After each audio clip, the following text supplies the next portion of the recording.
आज धनानन का जन्मदिन है।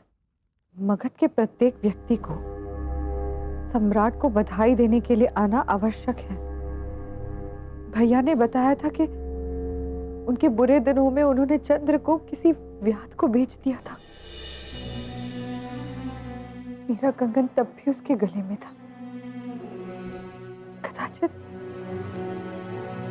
कदाचित वो व्याध भी आ जाएगा यहाँ, और उसके साथ मेरा चंद्र भी। मैं उसे उस कंगन से पहचान लूंगी। सुन रहे हैं आप आर्य? जब वो मुझे मिलेगा, मैं बताऊंगी उसे कि जिस सम्राट के उत्सव में वो सम्मिलित हो रहा है, आज उसी के कारण उसका, मेरा और हम सबका जीवन शोक बन गया है।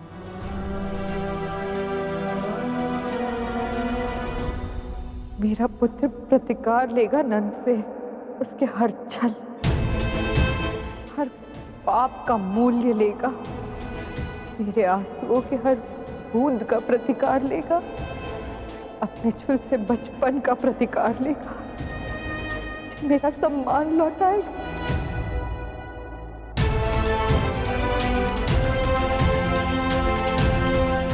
चंद्र मिल जाए मुझे, धनानन का अंत निश्चित है आर्य।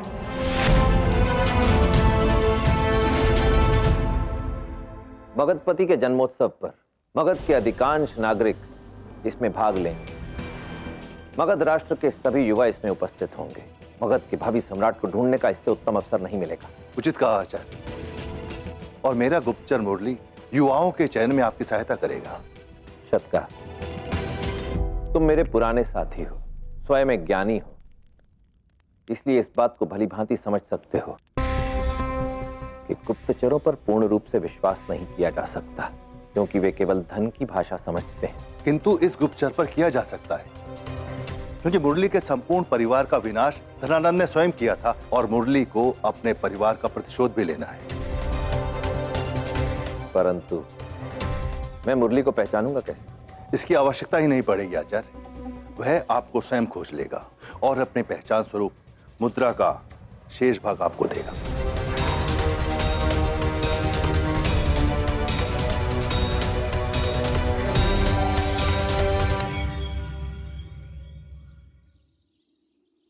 हमारी योजना के 3 भाग होंगे।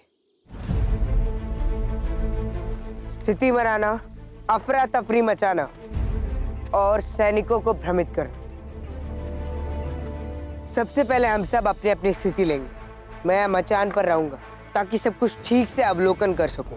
स्थूलभद्र, तुम यहाँ द्वार पर रहोगे और इंद्र और धूम, तुम लोग साथी के वेश में रहोगे। जो रथ हमें लूटना है उस पर यह चिन्ह होगा।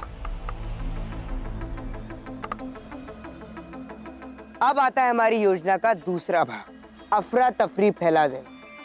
हम अफरा तफरी फैलाएंगे ताकि किसी को भी कुछ ना समझ आए, और ये काम तूल करेगा।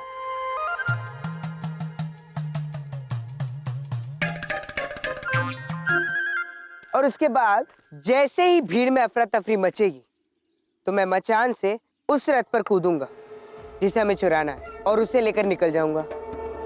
इंद्र और धूमकेतु, तुम दोनों अपने अपने रथों से मेरे पीछे आओगे और तुम दोनों के रथों पर भी यही चिन्ह होगा।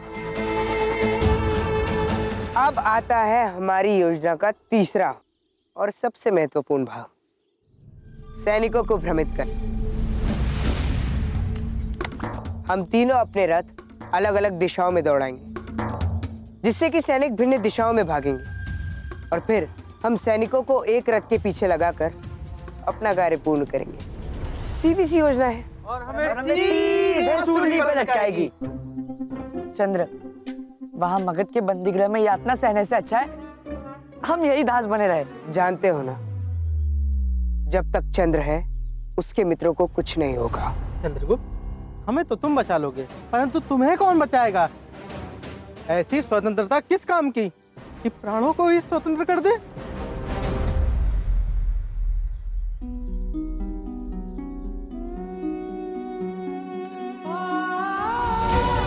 स्वतंत्रता तो मुझे हर दशा में चाहिए, फिर चाहे उसका मूल्य कुछ भी क्यों ना हो।